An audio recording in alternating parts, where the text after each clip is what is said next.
Mapagpalang araw po sa ating lahat. Welcome back po sa ating 365 Daily Devotion with Pastor Russell Ocampo. So, ang topic po natin for today ay sino si Satan? At meron tayong concept na Satan. Satan is the personal name of the head of the demons, the chief advisory of God and his people. Once a created angel who rebelled against God, he now leads the forces evil in position to God's kingdom. Scripture presents Satan as deceiver, accuser, and tempter, seeking to blind us to truth and to destroy our lives.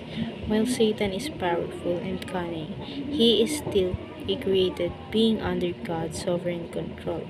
His defeated was secured at the cross and final judgment is certain. Believers through called to resist him do so from the position of Christ's victory. At may kita po natin ito sa 1 Peter chapter 5 verse 8. Be alert and of sober mind. Your enemy, the devil, prowls around like a roaring lion, looking for someone to devour. Sa Tagalog po, magpakatino kayo. Magbantay kayo. Ang diablo ng iyong kaaway tulad ng iliyong gumagala at umuungal na humahanap ng kanyang malalapak. At ngayon naman po, share ko po yung mga natutunan ko sa naging topic po natin for today.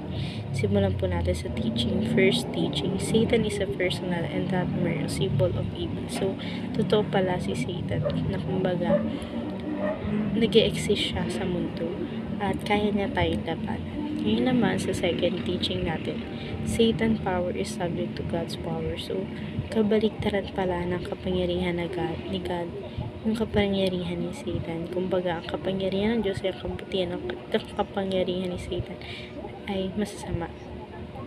Ngayon naman, dadako na tayo sa ating sa third teaching natin. Satan has no authority over the believer. So, wala palang karapatan si Satan sa mga nananampalataya sa Panginoon. At ngayon naman, dadako na tayo sa ating application.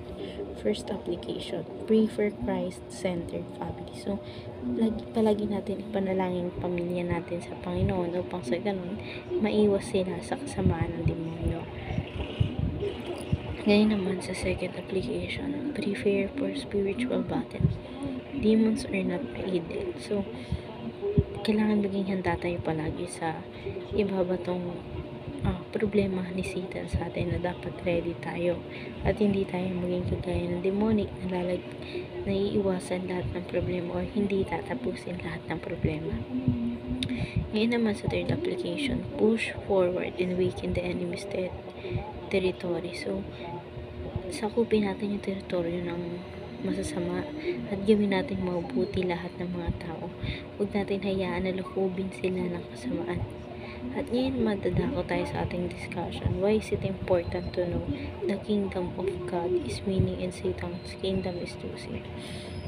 Sobrang importante yun kasi nga dun pa lang makikita natin na lahat ng kapatiran natin is magsasama-sama sa kaharian ng Diyos. At hindi ba mas magandang tignan niyo na kung sinong pamilya mo rito sa lupa, ay pamilya mo rin sa langit. Na kumbaga makakasama mo rin sila at magiging isang buong pamilya na lahat tayo. At ngayon naman, dadako tayo sa ating alternative question, what have we learned from this devotion? So, natutunan ko po sa devotion natin ngayon na hindi natin kailangan takot sa kalaban. Bagkus, kailangan natin empowered yung sarili natin. So, ayun lamang po for our today's discussion. Thank you for watching.